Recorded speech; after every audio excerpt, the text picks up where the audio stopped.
पंचकुला के सेक्टर 6 स्थित अस्पताल में मरीजों का इलाज किस तरह से किया जाता है, इसकी एक वानगी उस वक्त देखने को मिली जब पंचकुला के एसीपी विजय नेहरा के परिवार के लोगों को ही 2 से 3 घंटे इलाज के लिए इंतजार करना पड़ गया। तो आम आदमी के लिए इलाज कैसा होगा, ये तो भगवान भरोसे है। आपको बता दें कि पंचकुला के एसीपी विजय नेहरा के बेटे के पैर में फ्रैक्चर हो गया था और विजय नेहरा अपनी ड्यूटी पर थे। उनकी पत्नी अपने बच्चे को लेकर अस्पताल पहुंची और वहां पर अपनी पहचान बताने के बाद भी उनको लगभग 2 से 3 घंटे का इंतजार करना पड़ा। इस पूरे मामले में डॉक्टरों की लापरवाही कहीं ना कहीं सामने नजर आ रही है। वहीं मुख्य चिकित्सा अधिकारी ने इस पूरे मामले को लेकर जांच समिति बैठा दी है। पहले आपको दिखाते हैं पूरा मामला क्या हुआ। कैमरे अपनी बात रख लेंगे, टाइम बता देगा, रिकॉर्ड बता देगा। आप इनके साथ बहस ना करो, कोई फायदा नहीं होता। डॉक्टर साहब पहले तो आपने भी बनाया, अब आप फिर मेरी मिसिंग यहाँ वर्क है, हम यहाँ के बदतमीजी को एडजस्ट नहीं करेंगे। ये मेरा किसी को कोई बदतमीजी है, हमारा छोटा बच्चा को पूरा कौन खुशी मारे, किसी का तकलीफ है तब आती होगी ना। तो हमारे बच्चे काम के मेंबर हैं, तो फिर हमारे साथ सर ऐसा भी हो किया गया। इनके साथ मतलब जो मैं ही अपना जो है ना प्रॉपर लॉफुल तरीके से देखूंगा मैं, और मैं दूसरों का भी निकलवाऊंगा, रिकॉर्ड में देख लेना और विद इन को इसका प्रूव कर दूंगा बिल्कुल जो है न्यूट्रल आदमी सारे। बाकी में बताइए, एक बार बताओ सर, बच्चा लोग किसी का भी हो सकता है, अभी भी जो है आप अपनी पूरी हॉस्पिटल या मेडिकल में बोले न्यूट्रल उनके साथ ऐसा नहीं करो। एक बार बताओ कौन कौन ड्यूटी होती है, किसी को कुछ होती है ना, वो फिर क्यों नहीं आ रही? हम अभी इस बार कौन फिर क्यों नहीं आए वो? फिर शर्म तो लगे है, इसलिए लग रही है आप बताओ कि अपनी लगती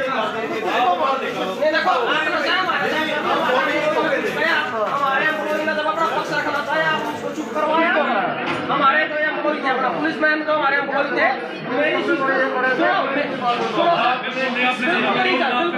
आप सुंदरभाई से बात करें क्या? मेरे पास रिकॉर्डिंग है, मेरी किसी क्या बात हुई है और आपके कैमरे बोल देंगे विद टाइमलाइन और रिकॉर्ड सारे।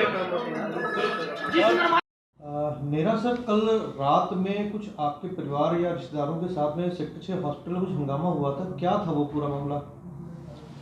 देखिए, हंगामा तो ऐसा कोई नहीं है कि हंगामा हुआ है, लेकिन बच्चों को, छोटे बच्चे जो है, एक 10 साल का और एक 6 साल का, एक खेलते हुए उन्हें चोट लगी, फ्रैक्चर आए और इलाज के लिए जब उन बच्चों को वहाँ लेके गए तो प्रॉपरली अटेंड नहीं किया गया और बार बार जो है निवेदन करने पे, रिक्वेस्ट करने के बाद भी जो है वो इलाज ना करके और रात 11 बजे हमें जो है वो बच्चों को दूसरे हॉस्पिटल में ले जाके जो है उसका इलाज करवाना पड़ा। क्या था, मतलब उन्होंने क्या दिक्कत क्या थी वहाँ पे? दिक्कत मुख्य तौर पर यही थी कि समय पर जो है पेशेंट्स हैं उनको अटेंड ना करना, और अगर उस बारे में कोई डॉक्टर साहिबान जो उनसे निवेदन करें या वहाँ उपस्थित स्टाफ से कोई जो है उनका संज्ञान में लाए तो वो उसको एड्रेस करने की बजाय उससे दुर्व्यवहार करके उसको निकालने का प्रयास करते हैं। इस तरह का जो है। सर, अभी पूरा प्रकरण जो हुआ है इसके ऊपर क्या शिकायत आपको कोई प्राप्त हुई है या फिर आप अपनी तरफ से कोई शिकायत देंगे तो उस पर कार्रवाई करेंगे सर? देखिए, इसमें तो हम जो थ्रू प्रॉपर चैनल जो संबंधित जो विभाग है उसके जो उच्च अधिकारी हैं वहाँ तक हम जो है इस मामले को लेकर जाएंगे। सर, कई बार ऐसा भी देखा गया है, पिछले सप्ताह की बात है, एक पत्रकार था, उसके साथ भी मिसबिहेव किया गया था और यही डॉक्टर अमरजीत हैं जिन्होंने मिसबिहेव किया था। और ऐसा कई बार उन्होंने देखा गया है कि रात के टाइम डॉक्टर जो हैं अन्य स्टाफ जो बाहर पार्किंग के हो या फिर अन्य स्टाफ जो बिना वर्दी के घूमते हैं उनके साथ जो है उनको इन्वॉल्व किया जाता है हॉस्पिटल के अंदर, जबकि ये जायज़ नहीं है सर। देखिए, किसी के साथ भी दुर्व्यवहार करना अनुचित है और ये चीज़ तो मैंने खुद भी इसमें देखा ही है कि वहाँ अनेक प्रकार के अवांछित तत्व इकट्ठे हो गए और जो मरीज हैं उनके परिवारजनों के साथ व्यवहार जो है वो अनुचित व्यवहार करते हैं। वहीं इस पूरे मामले को लेकर जब हमने मुख्य चिकित्सा अधिकारी मुक्ता कुमार से बात की तो मुक्ता कुमार का कहना है कि उन्होंने इस पूरे मामले को लेकर जांच समिति बैठा दी है। अब जांच रिपोर्ट का इंतजार है। क्या कहा मुक्ता कुमार ने, कैमरे पर सुनिए। मैम, कल रात में एसीपी विजय नेहरा के परिवार के साथ कुछ लोग आए हुए थे यहाँ पे और कुछ डॉक्टरों का कुछ हंगामा सा हुआ था, कुछ क्या मामला था पूरा वो? देखिए, मेरे पास 9 बजे फ़ोन आया था कि यहाँ पे कोई 2 बच्चों को चोट लग गई थी और उनको शायद एक फ्रैक्चर हो गया था हाथ में। तो उनकी जो परिवारजन हैं उनकी कंप्लेंट थी कि किसी ने, वो लगभग 1.5-पौने 2 घंटे से बैठे हुए हैं और उनको किसी ने अटेंड नहीं किया। तो मैंने immediately doctor Amarjeet incharge emergency को फ़ोन करके उनको अटेंड कराया और मैंने फिर वो भी लिया फीडबैक की हो गया, तो हाँ वो सब फिर अटेंड हो गया था। उससे पहले का क्या टाइम गैप है वो मुझे नहीं पता, तो उसके लिए मैंने आज सुबह ही इंक्वायरी मार्क की है और जिसकी भी अगर कोई गैप, अगर कोई डॉक्टर्स की तरफ से कोई डिले या वो होगा तो जो भी रिस्पॉन्सिबल पर्सन होगा उसकी जवाबदेही। मैम डिले की बात की जाती है, लेकिन डिले के साथ साथ जो मिसबिहेव किया गया वो आरोप लगाए गए हैं डीएसपी विजय नेहरा की पत्नी के द्वारा। देखिए मिसबिहेव का भी अगर कोई ऐसा होएगा, इंक्वायरी मार्क की है वो किया है, अगर किसी तरह का मिसबिहेवियर रहेगा तो उसके अगेंस्ट भी, मतलब ये बिहेवियर तो डेफिनेटली पेशेंट्स के प्रति नम्र होना चाहिए। मैं ये नहीं कह रही एसीपी हैं, चलो वो तो एसीपी हैं तो इसको इतना मीडिया में ले सकते हैं, लेकिन एक आम आदमी है तो उसके लिए भी जो सरकारी व्यवस्था है स्वास्थ्य विभाग की वो बिल्कुल सेम होती है और सेम होनी चाहिए। नहीं मैम, ऐसा नहीं कि हम एसीपी हैं या डीसीपी तो उनके लिए आए हैं, हमें काम आदमी तो भी हम उसके लिए आते हैं। मैं इसीलिए कह रही हूँ, बात आपने रखी डॉक्टर अमरजीत की, तो डॉक्टर अमरजीत के रिगार्डिंग तमाम बार शिकायतें आती हैं कि वो पेशेंट से सही तरीके से व्यवहार नहीं। अभी कुछ दिन पहले हमारे पत्रकार साथी के साथ भी उनका व्यवहार ठीक नहीं था, वो अपनी खबर के लिए आए थे तब भी उनका व्यवहार ठीक नहीं था। देखिए उस दिन तो पत्रकार ने बहुत बदतमीजी की थी, ठीक है ना, वो उनका उसमें उनका व्यवहार की बात नहीं थी, पत्रकार के खुद के व्यवहार की, ठीक है ना। वो छुप के गलत आप पर्सनल रिकॉर्डिंग कर रहे हो, अगर मैं चाहूँ तो किसी के प्राइवेसी पे आप इस तरह से किसी को वो नहीं कर सकते, है ना। आप फेस टू फेस मेरे से बात कर रहे हैं, यू आर मोस्ट वेलकम। और आप ऐसे छुपा के कोई कैमरा यहाँ लगा के वो करें तो ये तो कोर्ट के भी रूल्स के अगेंस्ट है, ठीक है ना। तो वो वाली बात तो गलत थी, ठीक है ना। बल्कि उसमें बाद में जो भी पत्रकार था उसने माफ़ी भी मांगी और फिर मैंने वो केस ड्रॉप कराया। तो इस तरह का पत्रकारिता पे इस तरह का व्यवहार वो नहीं होना चाहिए। अच्छी आप ओपन और फेयर करो। अभी जो कल वाली वो है प्रॉब्लम, मैं जवाब दे रही हूँ या मैं उसको टेकअप कर रही हूँ। जहाँ जेन्युइन प्रॉब्लम है आई विल टेकअप, लेकिन अगर किसी तरह से कोई अगर गलत लांछन लगाएगा तो वो भी गलत है। देखिए हमारा फ़र्ज़ है कि हम पब्लिक को पूरी तरह से सेटिस्फाई करें, कोशिश करें कि पूरी तरह से सब संतुष्ट हो। फिर भी कई बार ऐसा होता है पेशेंट लोड बहुत ज़्यादा है या किसी वजह से कोई है, तो कई बार आदमी भीड़ को कंट्रोल करने के लिए भी बाहर कहता है कि जी बाहर रुक जाओ, तो वो अटेंडेंट उसको अदरवाइज़ लेता है। अब बाहर रुक जाओ सबको नहीं अंदर अलाउड होता ना इमरजेंसी में। लोग सोचते हैं, मुझे उनकी तरफ से भी ये होता है कि जिस समय कोई परेशान है, कोई एक्सीडेंट हो गया है, कोई बीमार है, कोई अचानक लेके आया, तो उसके परिवारजन वाले सभी परेशान होते हैं। तो परेशान होते हैं तो उन सभी का मन करता है कि वो पेशेंट के इर्द गिर्द रहें।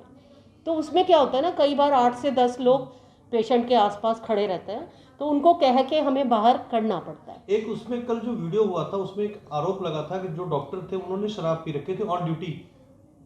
देखिए वो जो था वो ओटी अटेंडेंट था, जो कि ओटी अटेंडेंट का काम होता है इस तरह से स्प्लिंट वगैरह लगाना। अगर ये है तो ओटी अटेंडेंट था बाकायदा, उसके भी हमने ब्लड सैंपल रात में ले लिए थे।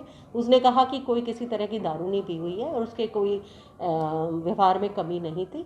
मैंने इसीलिए रात में उसके ब्लड सैंपल टेस्टिंग के लिए लिवाए थे और विटनेस के साथ कि कल को मुझे पता है कि कल को ये मुद्दा आएगा तो कहेंगे उसने शराब पी हुई है, तो ये डॉक्यूमेंटेड वो क्लियर हो जाएगा उसके ब्लड सैंपल में कि उसके ब्लड सैंपल में अल्कोहल है कि नहीं। मैम एक सवाल होता है कि जिस तरह से आरोप लगाए गए उनके परिजनों को, डीएसपी के परिजनों की तरफ से, कि यहाँ पर जो अस्पताल के अंदर एक तो किसी ने ड्रेस नहीं पहनी होती है, जो कि पहले भी मंत्री जी भी यहाँ बोल के जा चुके हैं कि ड्रेस सबको परमिशन है, ड्रेस पहन के रहे हैं। बिल्कुल। दूसरा मैम वहाँ बाहर के जो पार्किंग के लोग हैं वो भी अंदर आके हॉस्पिटल को असिस्ट करते हैं, तो वो कहीं ना कहीं चिंता का विषय नहीं, है। पार्किंग के कोई लोग असिस्ट नहीं करते। जो भी है हमारा हेल्थ वर्कर, देखिए हैं सीसीटीवी चेक करा, ये कई बार होता है। नहीं, पार्किंग के लोग कौन असिस्ट करेंगे? पार्किंग के कुछ लोग हैं, या हम पार्किंग के कह सकते हैं, उनको बाहर के लोग कह सकते हैं ना हो, वो लोग भी आके अंदर असिस्ट करते हैं इमरजेंसी। कुछ एक ग्रुप इस टाइप के, कुछ 5-7 लोगों का गैंग टाइप कह सकते हैं आप, जो वहाँ पे होते हैं। और जब कोई देखिए मेरे ये जानकारी में आप डाल रहे हैं, अगर ऐसा कुछ है तो आप पीएमओ से संपर्क कर सकते हैं। सबसे पहले ड्रेस होती है तो हमें पता चलता नहीं, बिल्कुल यूनिफॉर्म, एकदम यूनिफॉर्म, मतलब एप्रन पहनना जरूरी है, इसको हमने कभी भी मना नहीं किया। और तो कोई भी नहीं पता, इवन डॉक्टर तक भी नहीं पहनते रात के टाइम, देखा होगा आपने मैम, या फिर आप एक बार आप विजिलेंस करके देख लीजिए आप। नहीं तो ये तो ज़रूरी है। मैं पीएमओ को इस बारे में फिर फर्दर इंस्ट्रक्शन जारी करूंगी कि वो इंश्योर करें कि हर कोई आदमी ऑन ड्यूटी, जो भी क्लिनिकल ड्यूटी पे है, वो एप्रन पहने। वहीं जब इस मामले को लेकर पीएमओ से सवाल करने के लिए समय मांगा गया तो उन्होंने कहा कि छोटा सा मामला है, इसको मीडिया वाले तूल दे रहे हैं। सक्सेना साहब, मामला छोटा या बड़ा नहीं होता। एक मरीज बहुत उम्मीदों के साथ अस्पताल आता है और अगर डॉक्टर उसके साथ दुर्व्यवहार करे तो उसकी जवाबदेही तो आपकी ही बनती है।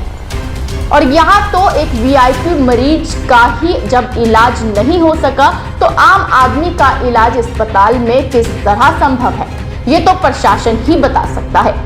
खैर, अब ये पूरा मामला जांच समिति के पास है और जांच समिति कब तक जांच करने के बाद रिपोर्ट देती है, ये भी देखने योग्य बात होगी। इस पूरे मामले पर हमारी पैनी निगाह बनी रहेगी। जो भी इस मामले में अपडेट होगा आप तक पहुंचाया जाएगा। अगर आपने चैनल हमारा अभी तक सब्सक्राइब नहीं किया है तो चैनल को सब्सक्राइब कर ले और खबर को जरूर शेयर करें।